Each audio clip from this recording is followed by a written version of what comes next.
Sa huling pagkakataon, tatanungin kita at kailangan mo nang sumagot. Nanay Ping, 50,000 versus 400,000. Pat o lipat? Lipat na lang. Ano po? Lipat! Lipat. Kung lipat, pwede na kayong tumawid. Lipat! Of course, ibigay mo na ang 50,000. Pero ang tanong, paano kung madali ang sagot? Ay, ano ba yan? Madali pala ang tanong. Nalilito na kami, Diba, question. paano kung madali ang tanong? 400,000 din to. Pero siyempre, iba rin ang 50,000 na sigurado na. Yes. Diba? May Sigurado binupulong na si yan. Ate Bing. Ano yun? Ano po sabi siya? binupulong nyo? Gusto ko sana ilabang, kaya lang naaalala ko lang yung mga alaga ko eh. Oh, yun ang importante. Sundin mo. Sasakripisyo ko na lang kasi talagang kailangan ko Kailangan. talaga. Oo. O dahil kailangan ito, hawakan mo muna tong 50,000 pesos. Yan na po ang 50,000. Okay. Ate Bing, congratulations. Palakpakan natin dahil meron ng 50,000 pesos si Ate Bing.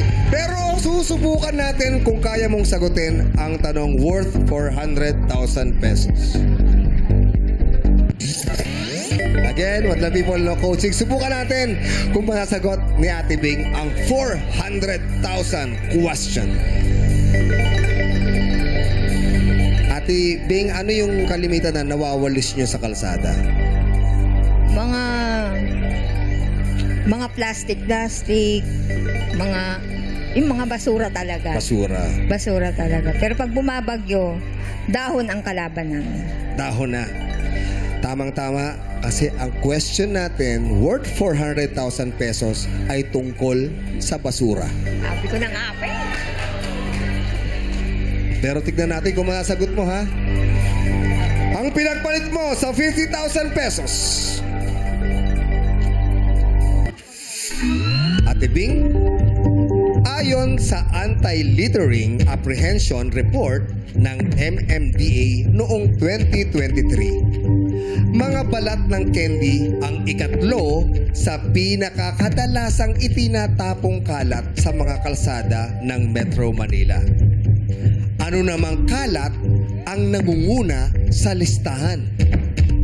Uulitin ko. Ayon sa Anti-Littering Apprehension Report ng MMDA noong 2023, mga balat ng candy ang ikatlo sa pinakakadalasang itinatapong kalat sa mga kalsada ng Metro Manila. Ano naman ang nangunguna sa listahan? Meron kang 5 seconds. Go. Yung sigarilyo. Ano? Yung Upos. upos ng sigarilyo. Upos ng sigarilyo is correct. Ay! Sayang! Ate Bing! Sigarilyo, upos ng sigarilyo, Yossi, cigarette butts ang tamang answer. Okay lang. Pero okay lang, meron ka pa May namang 50,000 50,000 pesos, Bing. Yes! Siyempre, ang iniisip mo na rito sa mga alaga mo. Oo, yung Sure makauwi siya ng meron Correct. siya pampagamot. Ay, dapat mapagamot nyo na yun. Oo, mapagamot Oo. kunin yung mga Kahawa-hawa yung mga alaga Correct. nyo. Ano na talaga eh. Papadoktor ko talaga sila. Opo. 50 milyan. Yes. Napakalaking halaga. Opo. Pwedeng makatulong sa inyo yan. Basta ingatan nyo lang. Ingatan po ninyo. Ano pong gusto nyo sabihin, Ate Bing? Unang-una po, maraming salamat po kay Lord. Pangalawa po, sa showtime na binigyan po ako ng pagkakataon na makasali rito na hindi ko po ine-expect itong panalong to.